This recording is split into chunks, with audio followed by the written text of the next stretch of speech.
So you want to start your own product-based business, but you're not sure where or how to find a manufacturer. I totally get it. This is super daunting, especially if you're looking for a manufacturer that is not based in your home country. In this video, I'll be sharing 7 essential steps to finding the right manufacturer for your business. No jargon, no fluff, just the essentials. Hey, I'm Ishani. I'm the founder of an e-commerce brand called Luna London, which sells and focuses on beauty and wellness products. If you want to learn more about e-commerce, building your own brand, and social media, go ahead and hit the subscribe button. Essential tip number 1 is to understand your manufacturer. First things first, what is a manufacturer? A manufacturer is a company that takes raw materials and turns it into a finished product. Some manufacturers create an entire product, whereas others may focus on a specific component. If I give the example of candles, because that's what I sell and that's what I know, you would find manufacturers who would focus on specific things. So for example, the glass jars, the candle wicks, they'll be all created and manufactured.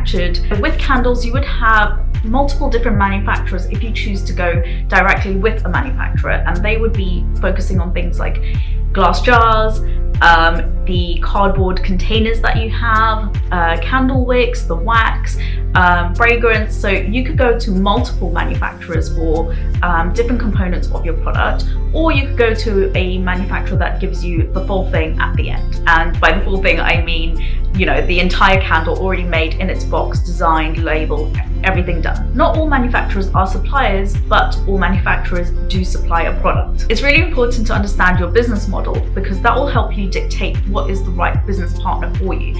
You're going to come across wholesalers, distributors, and even drop shippers. So it's going to depend on your business model of what you're planning to do to basically get that right partner for you, and also your strategy. So again, like I mentioned, candles, I could personally go to all of the individual manufacturers to get the glasses, jars, wicks, you know, everything I need to make a candle, or I could go to multiple suppliers who provide those materials that I can buy them from directly. So I could go to a company like Candle Shack, which I do, to buy wax and wicks and jars. So you can go to a supplier who provides all of that, all of the raw materials you need for a candle. But depending on your industry, that may not be a possibility. I feel like candles are very well known to be handmade, so there's a lot of suppliers out there that can cater to businesses, whereas if you're making something really niche or unique to the market, you would have to probably go directly with a manufacturer to create that. Essential tip number 2 is to decide if you're going to go for domestic or international manufacturers. It's one of the biggest decisions that you're going to make, and both of them have pros and cons. With domestic manufacturers, you're going to enjoy probably shorter lead times, better communication, sometimes higher quality, but all of this is going to come at a higher cost. Overseas manufacturers, you're going to enjoy lower production costs and better availability to scale. But with this, what will come is longer shipping times and potential quality control issues. I guess if you're local, you can always pop down to the manufacturers, see how things are going, and keep on top of them if things are starting to go astray. Whereas if you're sourcing from international place, it's very far removed. There may be time zone issues, and you're not able to have that sort of oversight, I would say. With your decision, it really depends on the type of product you're creating, your budget, and your timeline. For example, if you're creating a product in the skincare space, what you want to do is find a manufacturer that also understands the local laws and regulations of your country or wherever you're intending to sell your product. That's really important. So when you're finding your partner, you want to make sure that they understand these things. And sometimes going local may be easier for that, because they're already supplying or they're already manufacturing products in your local country. So they should be well aware of, everything that needs to go into the product and everything that needs to be done from a legal standpoint. For essential step number 3, we're going to discuss how to find a manufacturer. The first thing I would do is just jump into Google or any search engine that you use and search private label manufacturer or wholesale suppliers in whichever product category you're looking for. There are also directories such as Thomasnet, Makers Row, and Compass. The second way of finding a manufacturer, especially if you're looking for an international one, is of course good old Alibaba. Alibaba is great because it has thousands of manufacturers on their website. So what you want to look for is a supply that has gold status, verified status, and trade assurance. The third way you can find a manufacturer is through industry referrals. or networking. So what you could do is ask other business owners, join Facebook groups, or reach out to manufacturers directly online on websites such as LinkedIn. Now, when it comes to asking business owners, I would say it makes sense if you are friends with them, or you've had a rapport. What I probably wouldn't do is just go cold messaging people on like Instagram or TikTok and asking them for their like suppliers or their manufacturers, because that usually doesn't go down well. And of course, a lot of people want to keep their contacts close to their chest, so it doesn't always work out. But I would say the best way, or what I found really helpful, is going to networking events. I feel like when you meet people in person, they're a lot more open to helping you. I personally am a member of the CEW, which is basically a beauty community, or with industry professionals in there, and I've had mentoring from there, and I would say that was really useful and valuable for me, because I was exposed to buyers and people who are like in the retail industry who could like directly help me. So if you're in the beauty industry, I'll definitely recommend the CEW, but if you're in any other product category or any other industry, I would go ahead and recommend doing some research and finding something similar. The fourth way of trying to find your manufacturer would be through trade shows and supplier listing. If it's possible, I would suggest going to annual trade shows. They're happening all the time, and a lot of the time there's actually specific categories that you can go for. So I've been to packaging ones previously, but there's like tons of them going on all the time. There's even one for beauty suppliers, which I think happens in Italy and Vegas, I want to say. So it's twice a year, so depending on whether you want to find people in the skincare and beauty industry in Italy or in America who are manufacturers, you can go to these events as well. But of course, these come with a cost. And what I would say is, usually with these types of manufacturers that are at trade shows, a lot of them have really large MOQs. And MOQs are basically the minimum number of units you need to buy to be able to work with that vendor. And that can be a lot, especially for a small business. So there's some that will like start at 1,000 units, which is small, and it may not cost a ton. I mean, it costs a lot, but I would say comparatively, but there are other vendors who will start their minimum orders at 10,000, which is like insane, or really it's just a lot for a small business. And I personally wouldn't recommend going that way, because you don't want to invest into thousands of bottles that you don't know if your customers are going to like. Of course, if you've got it proven and you're like selling them like hotcakes, then that makes sense, because you'll get a cheaper price for ordering this big bulk quantity. But if you're just starting out, I would say going, like, you can go for trade shows, and if you've got a healthy investment, of course that makes sense.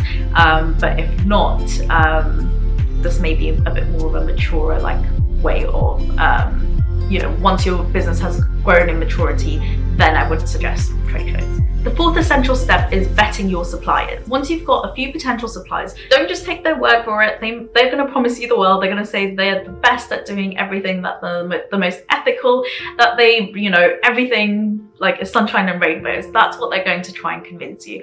But of course, we know, we've seen big brands working with international manufacturers and then finding out that they have sweatshops, etc. So don't take the word of your supplier or manufacturer as at face value. Do the work behind it to ensure that you're happy to work with them. So key things I would suggest that you look into is quality control. What kind of quality assurance processes do they have? Do they conduct third-party testing? Lead times. How long does production take? Can they handle rush orders? MOQs, as I mentioned, so ask them what's the smallest batch that they would be willing to take for you. And sometimes, just a quick tip with Alibaba, there are companies that say 1,000 is the minimum, but what you'll find is a lot of companies are actually flexible and are happy to work with you if you ask for a lower MOQ. So it's really important to factor in the entire cost when you're assessing a manufacturer.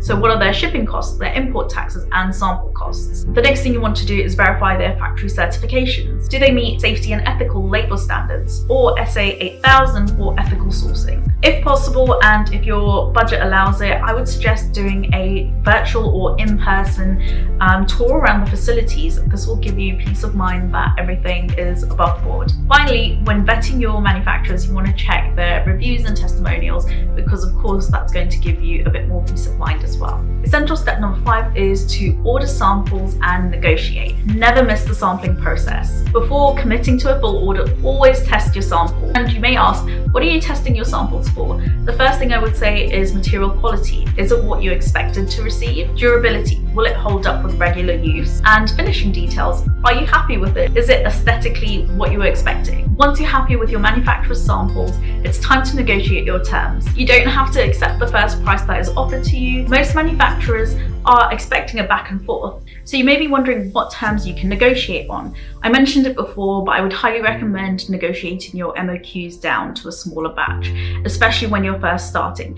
It may raise the unit cost per product higher, but at least you have a smaller investment rather than having cheaper products and thousands of them that you may not be able to sell. The second thing you'd want to negotiate is your payment terms. I would definitely discourage you from ever paying 100% upfront. If you pay 100% upfront and something goes wrong, you don't have any leverage. I would recommend negotiating 50% upfront and 50% at the end once you're happy with once the items have been delivered. The final thing I would negotiate in case you are creating a unique, one-of-a-kind product is to negotiate the exclusivity agreement.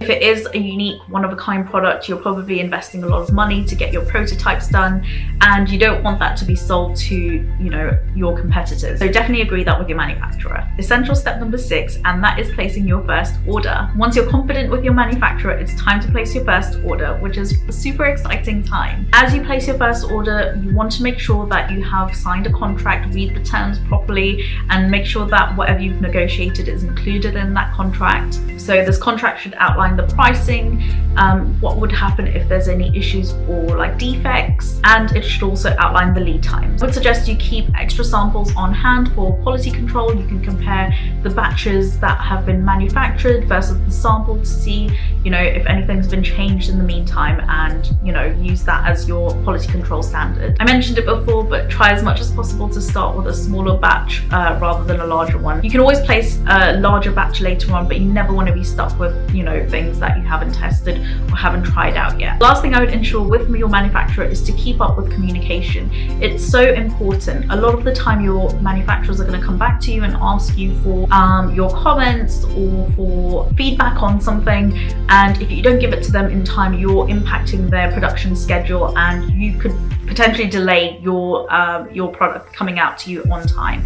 So really be proactive and always keep that communication up. The last thing you want to also do is have any miscommunication. And then the final step, which is an easy one, is that once you're happy with your first batch, you can always go ahead and continue with that supplier, and the working relationship will become easier and easier with time because they'll know you a lot better, they'll know how you work, and they know your expectations. So it's really important to invest in the essential steps from 1 to 6, and then it'll make your path forward with that supplier a lot easier. So that's everything I had. I hope you found that really useful. Don't forget to subscribe, and if you have any comments, if there's something that I didn't address, please go ahead and drop it in the comment section below. This is everything I could think of, but I'm sure there's a ton of stuff that we could also discuss in terms of finding the right manufacturers or any experiences you've had, both good and bad. Thank you for your time today. Have a good one. Bye.